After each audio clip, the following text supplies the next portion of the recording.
One thing people often get wrong about empire is assuming its influence was only visual or territorial. But what if I told you colonizers also engineered sound, deciding where quiet existed, who could make noise, and even whose voices were legally allowed to be heard? In 19th century British colonies like India and Jamaica, anti-noise ordinances targeted religious festivals with drums, chants, or bells that didn't align with Western auditory sensibilities. Colonial officials frequently labeled indigenous music as chaotic or dangerous, while permitting missionary choirs and military parades to fill city streets. Was the goal civility or censorship masquerading as public order? European powers understood that controlling sound controlled expression.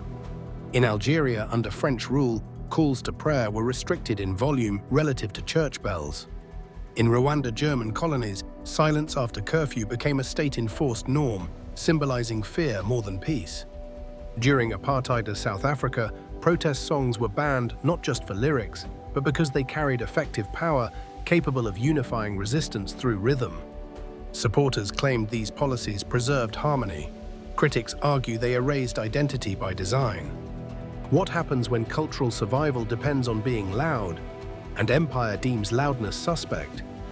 Today's noise complaints disproportionately target marginalized communities across global cities, a haunting echo of colonial acoustic control. Historians now map imperialism not just through monuments, but decibel levels.